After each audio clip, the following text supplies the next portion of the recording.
बिस्मिल्लाहिर्रहमानिर्रहीम।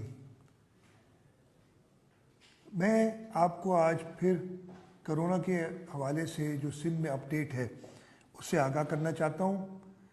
कल तक जैसे मैंने आपको बताया था 8,931 टेस्ट किए थे। उसके बाद कल से लेके आज तक हमने 660 टेस्ट और किए हैं और 660 ये टेस्ट मिला के टोटल टेस्ट की तादाद 9,589। कल तक टोटल जो नए केसेस थे वो 881 थे। उसके बाद कल से लेके आज तक 51 केसेस ऐड हो गए हैं। तो सूबा सिंध में 26 फरवरी से लेके आज तक 932 कोरोना के केस हुए हैं। आज कुछ अच्छी खबर भी है। कल हमने जो 124 ज़ायरीन थे जो सक्खर में थे उनका हमने रीटेस्ट किया था, यानी वो एक बार नेगेटिव आ चुके थे पहले। इनको क्योर करने के लिए, इनको ये डिटर्मिन करने के लिए कि ठीक हो गए, हमें 2 टेस्ट करने पड़ते हैं। कल उन 124 का दूसरा टेस्ट हुआ और वो सब के सब नेगेटिव हुए। उसके अलावा 6 और लोग जिनका हमने दूसरी बार टेस्ट किया था वो भी नेगेटिव हुए। तो कल की तारीख में यानी पिछले 24 घंटों में 130 लोग रिकवर कर गए कोरोना से। टोटल कोरोना से रिकवर करने वाले हमारे पेशेंट्स 253 हैं, 253। और ये जो टोटल अभी तक इन्फेक्ट हुए हैं उनका 27.2% है। इन रिकवर होने पेशेंट्स में 183 वो पेशेंट्स हैं जो ईरान से पिलग्रिम्स आए थे, जो हमारे पास सक्खर में क्वारंटीन में थे और आइसोलेशन सेंटर्स में थे। और उसके अलावा 70 और पेशेंट्स क्योर हुए हैं।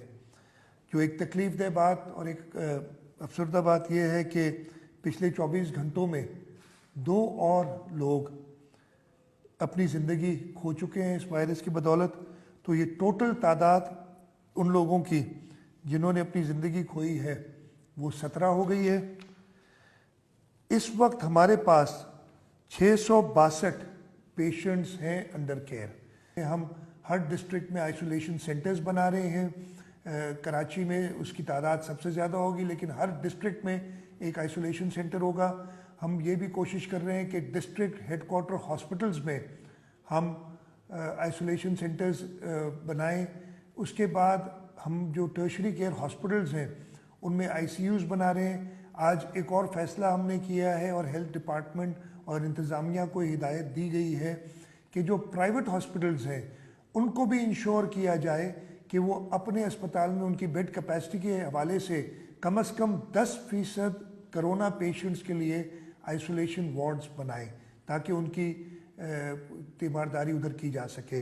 मैं जो मुखय्यर हजरात हैं उनसे भी दरख्वास्त मैंने की है। मेरी कल भी मीटिंग्स हुई थी, परसों भी मीटिंग्स हुई थी। उन सब को कहा है कि वो मोहल्लों में जहाँ पे गरीब लोग रहते हैं, ख़ास तौर पे जो मिल ओनर्स हैं, जो शॉप ओनर्स हैं, उन्होंने मुझे कमिट किया है कि जी वो अपने मज़दूरों को, अपने वर्कर्स को इस महीने की तनख्वाह दे रहे हैं। अगर वो तनख्वाह दे देते हैं इस महीने की, और जो उन्होंने ख़ुद कहा है कि हम दे रहे हैं, तो इंशाअल्लाह ताला हमें जो दूसरी इसकी कोरोना की वजह से मसाइल हैं कि लोगों को राशन नहीं मिल रहा है, वो मसला इतना ज़्यादा नहीं होगा। लेकिन उसके बावजूद मैं ये कह रहा हूँ कि जो मोहल्लेदार हैं वो अपने मोहल्ले वालों का ख्याल करें। मुखय्यर हजरात, वेलफेयर ऑर्गेनाइजेशंस वो लोगों का ख्याल करें। हुकूमत भी, हुकूमत सिंध ने एक मुहिम शुरू की हुई है। लेकिन हमारी एक हिदायत सबको है और ये हिदायत एक राइटिंग में भी आ जाएगी कि राशंस देते हुए, इमदाद देते हुए आपने सोशल डिस्टेंसिंग को इंश्योर करना है। हमारी पहली जो वरी है, जो हमें सबसे ज़्यादा परेशानी है, वो परेशानी है कि ये वायरस स्प्रेड ना हो। पहली आपकी ज़िम्मेदारी ये है कि सोशल डिस्टेंसिंग इंश्योर करें, कहीं पे भी लोग जमा ना हो। ये एक जुर्म होगा, इसलिए कि आप राशन तो दे रहे होंगे लेकिन उसके साथ साथ उन लोगों में आप वायरस ट्रांसफ़र कर रहे होंगे एक से दूसरे को, और वो वायरस इनकी ज़िंदगी ले सकता है। हमने कल एक मीटिंग की थी और पोस्ट लॉकडाउन यानी लॉकडाउन के बाद जो हम SOP फॉलो करेंगे, पूरी दुनिया बदल गई है। इस वायरस की वजह से अब ज़िंदगी गुजारने का तरीका फ़र्क हो गया है।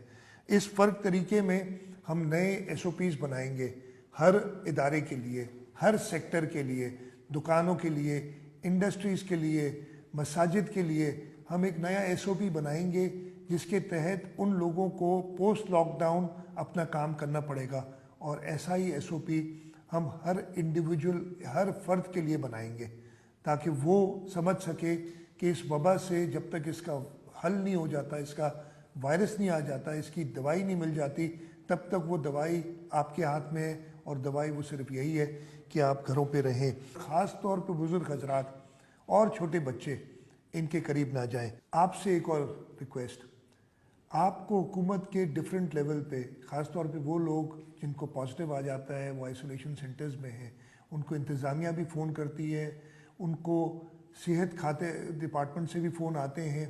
आप उनके साथ कोऑपरेट करें और जो इन्फॉर्मेशन वो चाहते हैं, चाहे आपको दिन में अलग अलग जगह से कॉल्स आएँ, आप कोऑपरेट करें ताकि आप जो इन्फॉर्मेशन देंगे उसी इन्फॉर्मेशन से हम आपकी मदद कर सकेंगे। हमने एक सिस्टम ऐसा बनाया हुआ है कि जिनको ज़्यादा ज़रूरत है हम ये डिटर्मिन करते हैं, उनके पास पहली हमारी टीम्स पहुंचती हैं। तो कुछ देर, कुछ ताख़िर हो सकती है आप तक पहुंचने में। आप सबका बहुत बहुत शुक्रिया। पाकिस्तान जिंदाबाद।